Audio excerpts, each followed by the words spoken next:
কথায় আছে মন ভালো যার সব ভালো তার। অবশেষে চলে এসেছি কিন্তু পুরুলিয়ার বিখ্যাত হুদহুদি ওয়াটারফলসের সামনে। দেখতে পাচ্ছ মাথা পাহাড়ে ওঠার সময় এই বট গাছটা দেখে মানে অবাক হয়ে যাবেন আপনারা। এই হচ্ছে মন্দির, দেখুন অনেক পুরনো একটা বট গাছ রয়েছে ওপরে। আর আমার পিছনে দেখতে পাচ্ছেন এই যে অনেক পুরানো কিন্তু একটা কুয়া। অনেকেই বলে এই কুয়া দিয়ে নাকি একটা সুড়ঙ্গ রাস্তা রয়েছে, ওটা আপনাদের দেখাই কত গভীর। এই দেখুন, আপনারা কি এই কনকনে ঠান্ডায় পরিবারকে নিয়ে পাহাড়ের কোলে 2-3 দিন কাটাতে চান? মধ্যবিত্ত ঘরের মানুষেরা কম খরচে ঘরোয়া পরিবেশে 4 বেলা বাঙালিয়ানা খাওয়া দাওয়ার সাথে পাহাড়, জঙ্গল, ঝর্ণার স্বাদ নিতে চান? তবে চলুন ঘুরে আসি 2-3 দিন পুরুলিয়া থেকে। হাওড়া থেকে রাত 11:30 চক্রধরপুর এক্সপ্রেস ধরে আপনারা সরাসরি চলে আসতে পারেন কিন্তু বড়াভূম স্টেশন। সেখান থেকে গাড়িতে আপনারা কিন্তু চলে আসতে পারেন পুরুলিয়ার সেই বিখ্যাত সুন্দর ছোট্ট হোমস্টে ছৌবুড়ো হোমস্টে। পুরুলিয়ার বুকে এই প্রথমবার কম খরচে আপনারা ঘরোয়া পরিবেশে থাকতে পারবেন। শুধু তাই নয়, হোমস্টের বারান্দা বা রুম থেকে কিন্তু অযোধ্যা পাহাড়ের পুরো রেঞ্জটা আপনারা দেখতে পাবেন। দুপুরে লাঞ্চ বলো বা রাতের ডিনার তোমরা যদি এখানে বসে খাও মানে আলাদা একটা ব্যাপার। পিছনে পুরো অযোধ্যা পাহাড়ের রেঞ্জটা দেখা যাচ্ছে, এত সুন্দর লোকেশানে এত সুন্দর একটা ছোট্ট মতো হোমস্টে সত্যি দেখা যায় না। একটা কথা বলতে পারি, ছোট্ট হোমস্টে হলে কি হবে, পুরুলিয়ার কিন্তু ছোঁয়া রয়েছে। হোমস্টেতে প্রবেশ করেই প্রথমেই পেয়ে গেলাম ওয়েলকাম ড্রিঙ্কস। প্রতিটা রুমের আলাদা আলাদা নাম রয়েছে, এই রুমগুলো কিন্তু বেশ সুন্দর। সাথে কিন্তু আপনারা অ্যাটাচ ওয়াশরুম, গিজার সবই পাবেন এবং প্রতিটা রুমের জানালা থেকে আপনারা অযোধ্যা পাহাড় দেখতে পাবেন। সত্যি অপূর্ব সুন্দর। এইমাত্র নিচে থেকে ফ্রেশ ট্রেশ হয়ে উপরে উঠলাম ছাদেতে, রোদটা ভালো লাগছে, শীতকাল তো গরম গরম বেশ ভালোই লাগছে। এখান থেকে কিন্তু লোকেশনটা খুব সুন্দর, চারিদিকে পুরো অযোধ্যা পাহাড়ের রেঞ্জ আর একদম মানে কি বলবো মানে ফাঁকা একটা জায়গায় খুব সুন্দর একটা ছোট্ট মতো হোমস্টে। ভালো লাগবে, আপনারা আসলে আপনাদের ভালো লাগবে এটা বলতে পারি। দেখিয়ে দিই আপনাদেরকে একবার, এই দেখুন এইদিকে পুরো একদম দেখেছেন পুরো একদম জলাজমি রয়েছে আর দূরে দেখুন পুরো অযোধ্যা পাহাড়ের রেঞ্জটা দেখা যাচ্ছে। একটু ফ্রেশ হয়ে বেরিয়ে পড়লাম সকালের ব্রেকফাস্ট ছাড়তে। ব্রেকফাস্টে ছিল লুচি, আলুর দম, ডিম সিদ্ধ ও সাথে একটা জিলাপি। তো সকালে ব্রেকফাস্টটা করে নিই, ব্রেকফাস্ট করে এখান থেকে কিন্তু আমরা কিছু সাইট সিন ঘুরে দেখবো এবং আপনাদেরকেও দেখাবো। সকালবেলা পিছনের ব্যাকগ্রাউন্ডে দেখুন পাহাড়, এত সুন্দর একটা লোকেশনে বসে করছি সকালের ব্রেকফাস্ট। সকালে ব্রেকফাস্ট করে আমরা বেরিয়ে পড়লাম হোমস্টে থেকে পুরুলিয়ার বিভিন্ন কিছু সাইট সিন ঘুরে দেখতে। তবে এবারে আর বামনি ফলস না, একদম নতুন একটা ওয়াটারফলসের সন্ধান দেবো আপনাদেরকে। শহরের কোলাহল ছেড়ে মাঝে মাঝে ইচ্ছা করে গ্রামের মেঠো পথ বেয়ে দারুণ সুন্দর সুন্দর কিছু অফবিট জায়গায় ঘুরে দেখতে। এখন আমরা কিন্তু যাচ্ছি পুরুলিয়ার খুব সুন্দর একটা ওয়াটারফলস দেখতে, যার নাম হচ্ছে হুদহুদি ওয়াটারফলস। আর আমি এখন যে গ্রামে রয়েছি এই গ্রামটার নাম হচ্ছে বরোডি গ্রাম। এই গ্রামের মধ্যে দিয়ে যাচ্ছি আর এই যে কিছু বাচ্চা বাচ্চা মেয়ে রয়েছে, এরা আমাদেরকে নিয়ে যাচ্ছে ওই ঝর্ণাটা দেখার জন্য। মানে আমরা তো চিনি না, তাই এরা কিন্তু আমাদেরকে নিয়ে যাচ্ছে ওখানে। তো চলো যাবো, তোমাদেরকে দেখাবো। যাওয়ার পথটা এত সুন্দর মানে কল্পনার বাইরে। পিছনে রয়েছে কুহুবুড়ু পাহাড় আর এই কুহুবুড়ু পাহাড়ের পাশ দিয়ে আমাদের যেতে হচ্ছে কিন্তু ওই ঝর্ণাটায়। যেতে যেতে এমন একটা লোকেশনে এসে দাঁড়িয়েছি মানে তোমাদেরকে না দেখিয়ে থাকতে পারছি না। এই দেখো কুহুবুড়ো পাহাড়, অপূর্ব সুন্দর শোভা। অবশেষে চলে এসেছি কিন্তু পুরুলিয়ার বিখ্যাত হুদহুদি ওয়াটারফলসের সামনে। দেখতে পাচ্ছ এখন শীতকাল, জল খুবই কম, কিন্তু বর্ষাকালে এর রূপ একদম অন্যরকম থাকে। এখন রয়েছি হুদহুদা ওয়াটারফলস, দারুণ সুন্দর। এখান থেকে লোকেশন যেমন সুন্দর তোমাদের দেখাই। এই হচ্ছে হুদহুদা ওয়াটারফলস, এই উল্টো দিকে দেখো একদম দারুণ প্রকৃতি, দারুণ। জল খুবই ঠান্ডা, ইচ্ছা করছে স্নান করার জন্য কিন্তু জল প্রচণ্ড ঠান্ডা, স্নান করতে পারবো না। তবে আমি বলতে পারি তোমাদেরকে, তোমরা যদি আসো অবশ্যই বলবো এই হুদহুদা ওয়াটারফলসে স্নান করবে।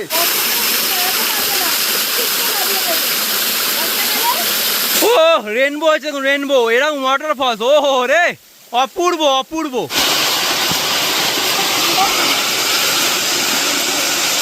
আমরা কিন্তু হুদহুদি ওয়াটারফলস দেখলাম, সত্যি ভীষণ মজা করলাম। স্নান করলে আরও বেশি ভালো লাগতো কিন্তু জল প্রচণ্ড ঠান্ডা, তাই স্নান করলাম না। তো চলো এখন আমরা এখান থেকে আবার কিন্তু রিসর্টের দিকে এগিয়ে যাব। খুব সুন্দর পরিবেশ, ভালোই লাগলো বেশ। সবার কেমন লাগলো বল? খুব সুন্দর, খুব সুন্দর। পুরুলিয়ার বুকে সুন্দর ছোট্ট একটা হোমস্টেতে আমরা রয়েছি।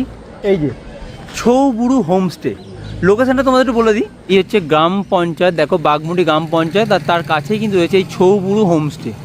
চলুন ভেতরে যাওয়া যাক। এত ধরনের গাছপালা রয়েছে না, মানে একদম প্রকৃতির মাঝে আমি রয়েছি, দারুণ লাগছে। দেখো এরকম পরিবেশের মধ্যে দিয়ে ঢুকছি আমরা ভেতরে। এই যে, আর এই হোমস্টের কিচেনটা তোমাদেরকে দেখিয়ে দিই। এই হচ্ছে কিচেন, এই দাদা রান্না করছে। দাদা কি রান্না হচ্ছে আজকে? ওরে বাপ রে বাপ, রান্না প্রায় শেষের পথে নাকি?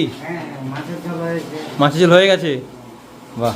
এই হচ্ছে কিচেন, একদম সেট আপ দেখুন, পুরো একদম ভর্তি রয়েছে খাবার দাবার। এখানেও কিছু রুম আছে, আর এই জায়গাটা কিন্তু দারুণ সুন্দর, দেখো সুন্দরভাবে সাজানো রয়েছে। আর পুরো পিছনে দেখো অযোধ্যা পাহাড়ের পুরো রেঞ্জটা একদম দেখা যাচ্ছে। হুদহুদি ওয়াটারফলস দেখে আমরা রুমে এসে একটু ফ্রেশ হয়ে সোজা চলে এলাম লাঞ্চ টেবিলে। লাঞ্চে অবশ্য আজকে অনেক কিছু ছিল, ভাত, ডাল, উচ্ছে ভাজা, পটল আলুর তরকারি, মাছ, ডিম, স্যালাড, চাটনি, পাঁপড়, সব মিলিয়ে একটা অথেন্টিক বাঙালিয়ানা খাবার কিন্তু ছিল। তবে প্রতিটা আইটেমের টেস্ট কিন্তু একদম ঘরোয়া। লাঞ্চ সেরে আমরা একটু রেস্ট নিয়ে বেরিয়ে পড়লাম আবার সাইট সিনের উদ্দেশ্যে। এবারে আমরা যাব পাখি পাহাড়।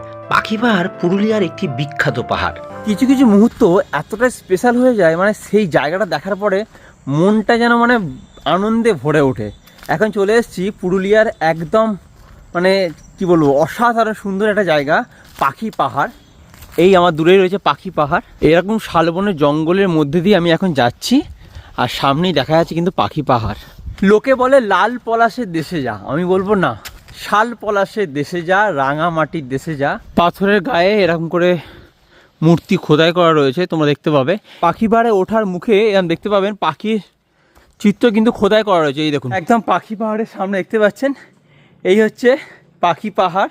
এই দেখুন এই হচ্ছে পাখি পাহাড়। কোথায় আছি, কোথায় আছি বন্ধুরা? এটাকেই বলে স্বর্গ। স্বর্গ যদি দেখতে হয় চলে আসো একটা দিন, এই হচ্ছে স্বর্গ। এটা পুরো সবুজ, আর এইটা দেখো পাহাড়। পাখি পাহাড় ঘুরে আমরা কিন্তু আবার ফিরে এলাম আমাদের হোমস্টে ছৌবুড়ুতে। তারপর সন্ধে হলো, সন্ধেবেলা চলে এলো ইভিনিং স্ন্যাক্সে চিকেন পকোড়া, সাথে ছিল কিন্তু কফি। পুরুলিয়ায় এখন কিন্তু বেশ ঠান্ডা, তাই সন্ধে হতে না হতেই আমাদের ছৌবুড়ু হোমস্টেতে শুরু হলো বনফায়ার। গান, আড্ডা, গল্প, আর তার সাথে ছিল চিকেন বারবিকিউ। এরপর রাত বাড়লো, আমরা রাতের ডিনার করতে বসে গেলাম। সেদিন রাতে ছিল ভাত অথবা রুটি, তার সাথে ছিল চিকেন কষা ও আলু ভাজা, স্যালাড। এই সব কিছু কিন্তু আপনারা প্যাকেজের মধ্যেই পাবেন।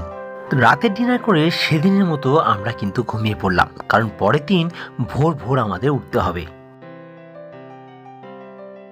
সকাল সকাল ঘুম থেকে উঠে আমরা প্রথমেই ব্রেকফাস্ট সেরে নিলাম। ব্রেকফাস্টে ছিল পরোটা, ঘুগনি, ডিম সিদ্ধ দিয়ে একটা জমিয়ে ব্রেকফাস্ট করলাম। তারপর আমরা কিন্তু বেরিয়ে পড়লাম দুর্দান্ত একটা সাইট সিনের উদ্দেশ্যে। চলে এলাম মাথা পাহাড়ের একদম কাছে, দেখতে পাচ্ছ আমাদের গাড়িগুলো এখানে পার্কিং করে রাখা হয়েছে। এবারে আমরা কিন্তু মাথা পাহাড়ের উপরে উঠবো। উপরে যাওয়ার জন্য অনেকগুলো সিঁড়িও রয়েছে, বাট সিঁড়িগুলো কিছুটা রয়েছে, বাকিটা কিন্তু তোমাকে ট্রেক করে উপরে উঠতে হবে।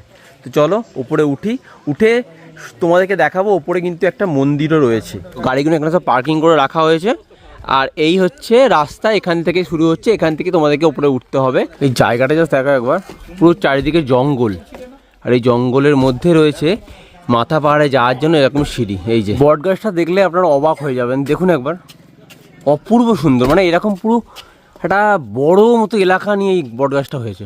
সিঁড়িতে এখন উঠছি ওপরে, অনেকগুলোই সিঁড়ি রয়েছে, তবে বয়স্ক মানুষ যারা আছেন তারা কিন্তু আস্তে আস্তে উঠতেই পারবেন, কোনো সমস্যা হবে না কারোরই। এই দেখুন পুরো ঘন জঙ্গল, তার মধ্যে রয়েছে এরকম সিঁড়ি।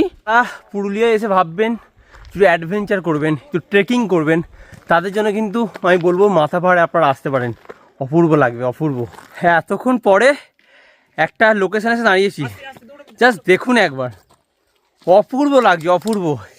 এইরকম সুন্দর পাহাড়ের কোলে দাঁড়িয়ে রয়েছে এখন।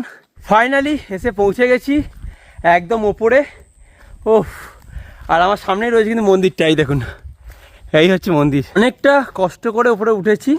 এই যে রয়েছে আমার পিছনে মন্দিরটা, এটা মা কালীর মন্দির। যেহেতু এখন ওপরে কেউ নেই, তাই কিন্তু মন্দিরটা বন্ধ রয়েছে। কিন্তু এখানে মেলা হয়, এখানে আপনারা যদি আসেন দেখতে পাবেন এখানে মেলা হয়। কোন সময় হয় আমার ঠিক এই মুহূর্তে জানা নেই, পরে আমি আপনাদেরকে ডেসক্রিপশন বক্সে লিখে দেবো। এই হচ্ছে সেই মন্দির, এই হচ্ছে মন্দির। দেখুন অনেক পুরনো একটা বট গাছ রয়েছে ওপরে। আর আমার পিছনে দেখতে পাচ্ছেন এই যে অনেক পুরানো কিন্তু একটা কুয়া, অনেক গভীর। অনেকেই বলে এই কুয়া দিয়ে নাকি একটা সুড়ঙ্গ রাস্তা রয়েছে, সেই রাস্তা দিয়ে যাওয়া যায়, কিন্তু এটা এখন বন্ধ হয়ে গেছে। কত গভীর এই দেখুন, ওরে বাপ রে বাপ, বিশাল গভীর, বিশাল। কুয়োতে কিন্তু জল রয়েছে, এই দেখুন দাদা জল তুলছে।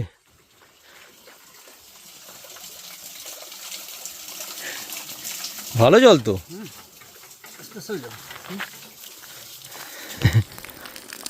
বাহ বাহ, ভালো জল তো। মন্দিরে এলে জলও পাবে তোমরা। মাথা ভার দেখে আমরা কিন্তু আবার ফিরে এলাম আমাদের রিসর্টে। এসে ফ্রেশ হয়ে আমরা বসে পড়লাম লাঞ্চ টেবিলে। সেদিন অবশ্য লাঞ্চে ছিল ভাত, ডাল, আলু ভাজা, বেগুন ভাজা, সঙ্গে ছিল কিন্তু মাটন। আপনারা যদি এই 3 রাত্রি 4 দিনের প্যাকেজটা নেন, তার মধ্যে একটা দিন কিন্তু কমপ্লিমেন্টারি আপনারা মাটন পাবেন। একটা কথা বলতে পারি, পুরুলিয়ায় এই হোমস্টেতে যদি আপনারা আসেন, খাওয়া দাওয়া কিন্তু একদম মনের মতন পাবেন এবং এনাদের আতিথেয়তা আপনাকে মুগ্ধ করবে। খাওয়া দাওয়ার পরে বিকেলটা আমরা দেখে নিলাম পুরুলিয়ার বিখ্যাত সেই খেজুর গুড়। সত্যি কি সুন্দর গন্ধ, আপনারা চাইলে নিতেও পারেন। সেদিন রাতে অবশ্য আমাদের ট্রেন ছিল বড়াভূম স্টেশন থেকে। আমরা রাতের খাবারটা প্যাক করে নিলাম হোমস্টে থেকে। গাছপালায় ঘেরা এত সুন্দর পরিবেশ আর কোথায় পাবেন পুরুলিয়ার এই ছৌ বুড়ো হোমস্টেতে। চলে আসুন, আমি নাম্বারটা কিন্তু স্ক্রিনে দিয়ে দেবো, আপনারা ফোন করুন, কথা বলুন, চলে আসুন। রাতের খাবারটা আবার প্যাক করে দিয়েছে, বুঝতে পারছেন? এই পরিষেবা কোথায় পাবেন? শুধুমাত্র এখানেই। রাতের খাবারও প্যাক করে দিয়েছে, এই খাবার নিয়ে চললাম বাড়ির উদ্দেশ্যে। তবে চলুন, দেখা হবে নেক্সট কোনো ভিডিওতে। ততক্ষণ ভালো থাকবেন, সুস্থ থাকবেন, আর বং ফাইনাল চ্যানেলের সাথে সদা সর্বদা যুক্ত থাকবেন। টাটা।